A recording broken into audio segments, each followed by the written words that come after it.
বিজয়তে যে আমি দেখতেছি এই খেজুরের মধ্যে হাসনাত আবদুল্লাহর চেহারা ভাসে।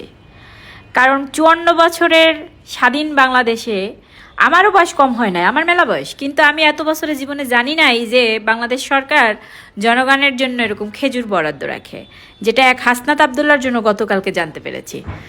তো তাহলে চিন্তা করেন, এবার বাংলাদেশের সমস্ত এমপি মন্ত্রীদের তো এক হাসনাত আবদুল্লাহ তো ঘুম হারাম করে দিয়েছে।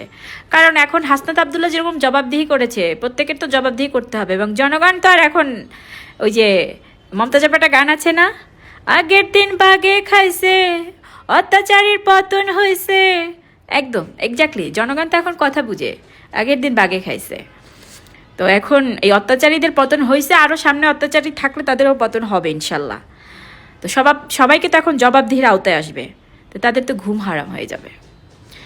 তাহলে একবার ভাবেন, এক হাসনাত আবদুল্লাহর সাথে যদি আজকে এক ওসমান হাদি থাকতো, তাহলে এই বাংলাদেশ কোথায় চলে যেত?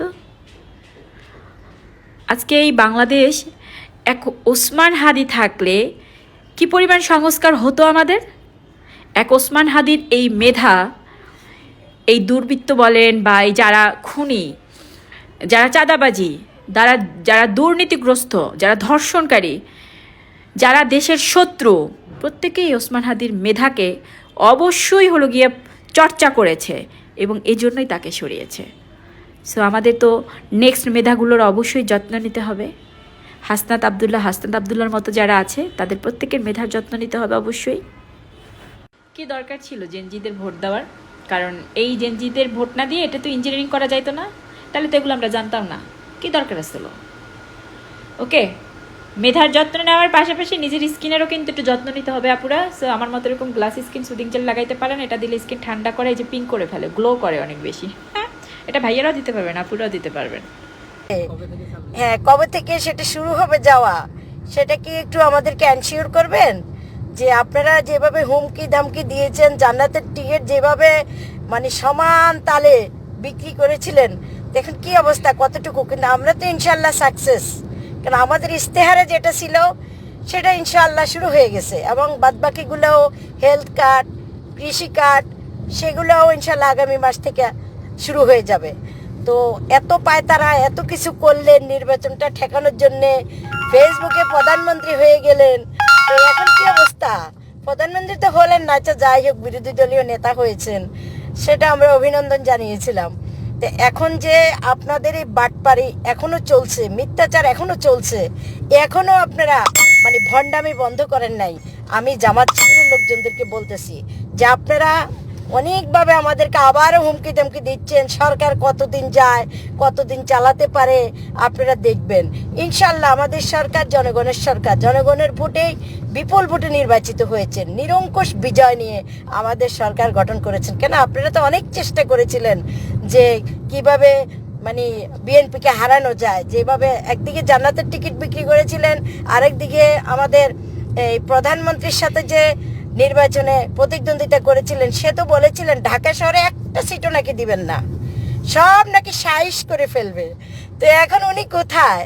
আমরা ওই ইঁদুরকে কেন দেখতে পাচ্ছি না, যে ওই ভুয়া ডাক্তারকে কেন দেখতে পাচ্ছি না? সে তো সাইজ করতে বলছে, কিন্তু নিজেই সাইজ হয়ে গেছে।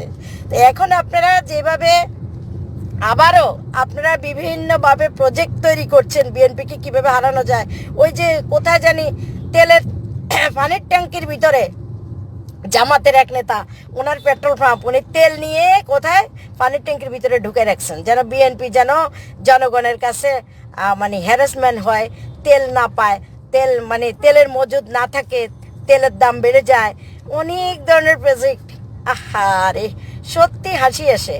তবে আমরা আমাদের সরকারকে স্যালুট জানাই যে উনি ওনার যে পদক্ষেপগুলো নিয়েছেন, ইনশাল্লাহ এই পদক্ষেপগুলা তিনি ইনশাল্লাহ সসম্মানে পালন করতে পারবেন, এটা আমরা বিশ্বাস করি।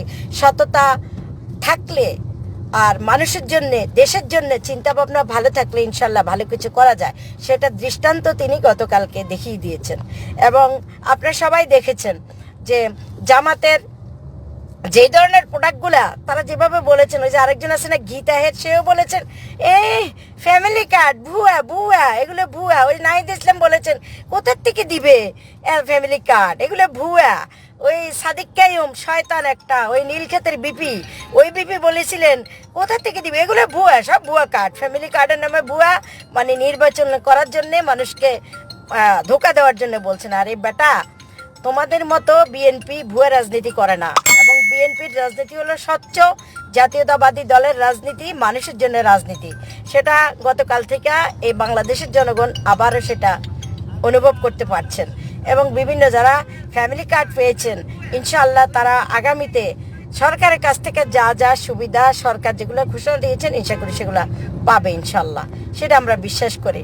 তবে ওই ডাক্তার ফ্যামিলি কার্ড খাওয়া, আমি সেই আমিরকে বলতে চাই, আপনি তো ফ্যামিলি কার্ড রাখতে বলেছেন, এখন আপনার কি একটা লাগবে নাকি ফ্যামিলি কার্ড? লাগলে আমাদের প্রধানমন্ত্রীকে জানাতে পারেন, উনি সসম্মানে আপনাকে একটা ফ্যামিলি কার্ড আপনার হাতে তুলে দিবেন ইনশাল্লাহ, যেটা আপনাদের গোলাম পরোয়ারের হাতেও তুলে দিয়েছিলেন আমাদের সাধারণ সম্পাদক জামাতের, যে কার্ড যখন ডিজাইন করা হয় তখন কিন্তু দামি কার্ডটা ওনার হাতে দিয়েছেন।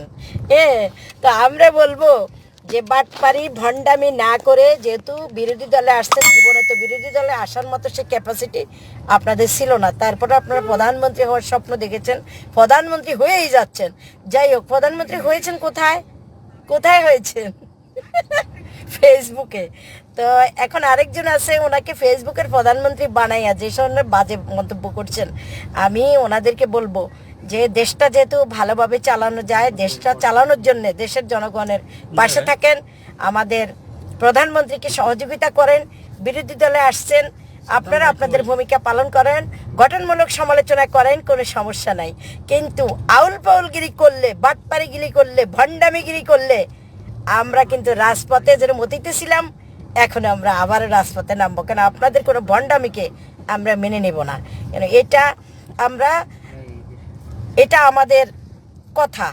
আর দ্বিতীয়ত হলো, আপনারা আপনাদের গীতাহের বলেছেন যে রাষ্ট্রপতি আগামীকালকে ভাষণ দিবে, সেটা সংসদ অধিবেশন, প্রথম অধিবেশন, সেটা ভাষণ দিবে রাষ্ট্রপতি, সে জুলাই যোদ্ধাদের বিরুদ্ধে, সে কেন ভাষণ দিবে?